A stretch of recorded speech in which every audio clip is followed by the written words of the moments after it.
Poverty is a condition when people are considered to be poor when they don't have enough money or simple thing to live a decent life.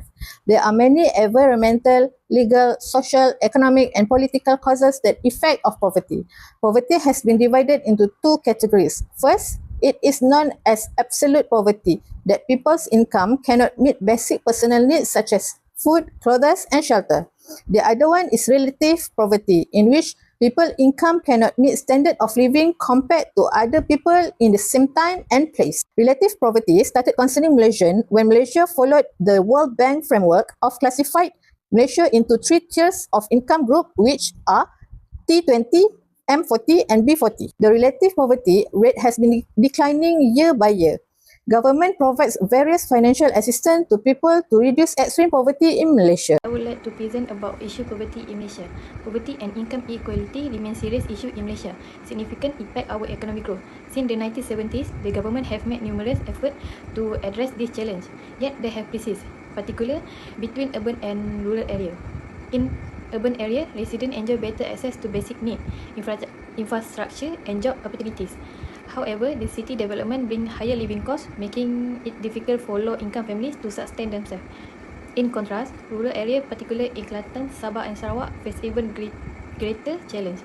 Many people in this region rely on agriculture as their primary source of income, which is often result in lower earning and fewer opportunity for. Why poverty increase? What is it? One of the issue is underemployment and unemployment are the key factors contribute to financial struggle. What is unemployment? Unemployment refers to individual active seeking work but unable to find suitable opportunities. Underemployment is occur when the individual are working below their qualification, often earning lower wage or working fewer hours than they desire. The impact of jobless is profound. A loss of income forces family to rely on saving, borrow money, or in the worst case face homeless and malnutrition. Reduce spending power further affect business, leading to job loss and create a difficult cycle to break without intervention. Another pressing concern is child poverty. Studies show that households with children, especially single parent family or those with many dependents, experience higher poverty rate. The B40 group, which represent the lowest income household, is particular effect. In the fact, like 47% of these households have children, making them more vulnerable to financial hardship. They face challenges such as indicate nutrient, lack of access to quality education, and limited opportunities. Rising cost of living have made it increasingly difficult for low-income families to afford even basic economic theory related to poverty. To better understand poverty, we can look at several economic theories that offer different perspectives and solutions. First, human capital theory explains how education, skill, and health play a role in individual ability to earn a decent income.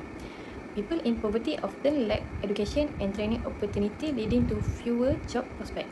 Investing in education, healthcare, and skill development can help break the cycle by equipping individuals with better opportunities, leading to higher wage and improved economic well-being. Second theory is classical economic theory, introduced by economists such as Adam Smith, David Ricardo, and Thomas Malthus. According to this theory, wages and prices naturally adjust based on supply and demand. If unemployment increase, wages should decrease. Encourage business to hire more workers. Similar, if there is a surplus of goods, prices should drop, increase demand. This theory suggests that the economy will eventually balance itself and ensure full employment and resource utilization. Theory is structuralist theory. This theory explains that poverty results from systemic issues like inequality, discrimination, and historical factor is not just about individual choices but deep broad problems like unequal access to resources and social exclusion. In Malaysia, structural inequality persists across Asia, geographic and class line. The B40 group, which include ethnic Malay, orang asli, and rural poor, faces barriers such as discrimination, limited education, and fewer economic opportunities. This has also left rural areas behind, deepening the divide. To tackle poverty, we must focus on equal opportunity and reduce discrimination. Poverty is a complex and multi-phase phenomenon that defies a singular definition. The primary factor contributing to poverty is First, gender socialization. Discrimination based on factors like gender, age and race in certain groups of industry. They look down on women's capabilities, accomplishment and professional roles in the workplace. Next, unemployment. The statistic quantifying unemployment describe a connection between unemployment and the incidence of poverty in households. When people lack of job, they will obviously lose their sources of money to meet their basic necessities. It will bring a negative impact on their level of life and ability to be a provider to their families. Third, lack of education and skill. Education and knowledge are the most important things to have, especially nowadays where someone value being measured by their knowledge and qualification of their education. Social skill and communication skill are more important nowadays. Lastly, critical infrastructure. Essential system, facilities, networks, and service are those important and necessary for the society and economy. These infrastructure elements are vital for health, security, economic stability, and well-being of a country or region.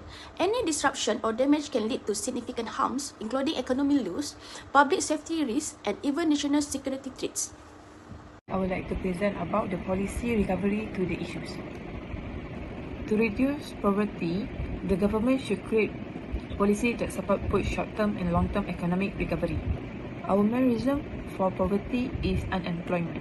To tackle this issue, the government should set up work schemes to provide immediate jobs. Next, government also can offer free training in areas like road construction and infrastructure building. By giving them the training, it can help people gain skill and find job quickly. Poverty can be reduced without economic growth.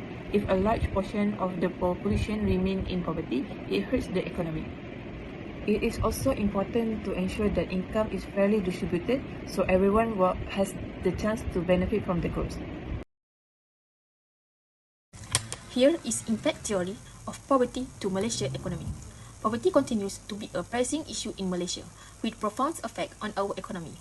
When individuals live in poverty, they often lack of access to basic needs like quality education, healthcare, and proper nutrition. This limits their ability to contribute fully to the workforce, reducing productivity and economic growth. A workforce that is not thriving hold back innovations and prevents Malaysia from reaching its full potential. In addition, poverty places a heavy burden on the government. Resources that could be used to build infrastructure, promote industrial growth, or invest in technology are instead directed toward welfare programs and subsidies. While these are essential for immediate relief, they do not address the root cause of poverty and can hinder long-term economic progress. Moreover, poverty widens the gap between rural and urban areas, creating imbalance in economic development.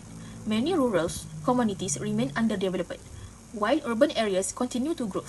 This divide not only slows progress but also increases inequality, which can lead to social instability. To address these challenges, we must focus on creating opportunity for all Malaysians. This includes investing in quality education, promote skill development, and creating jobs, especially in rural areas. Strengthening social safety nets and encouraging private sector involvement are also critical steps toward reducing poverty and ensuring sustainable.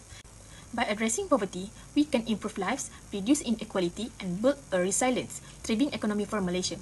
Together, we can create a future where no one is left behind. Thank you. In conclusion, Malaysia continue to grapple with poverty, particularly in rural regions that are still behind in terms of economic development. Of post-pandemic COVID-19 in the year 2020 was an increase in the poverty rate among those living in the city area. Due to many companies and businesses being affected, many Malaysians have lost their job and sources of income since 2020. Most of the human workforce has been replaced by AI that was innovated during the implementation of the Movement Control Order. The government has undertaken various efforts to eradicate poverty in Malaysia. The government has allocated subsidies for basic necessity for all Malaysians, and the government also continue to allocate assistance for the poor through various schemes. Government provided financial support or subsidies offer numerous advantages to individuals and nations impacted by poverty. This is regarded as an exceptional instrument frequently utilized to foster economic growth and alleviate poverty. Finally, the recommendation for the government in the effort to eradicate poverty in Malaysia is to set a minimum wage that align with economic situation and prices of goods in Malaysia for all companies and traders in Malaysia. The government should not encourage companies and traders to use excessive technology that replace human labor in execution of work in all fields.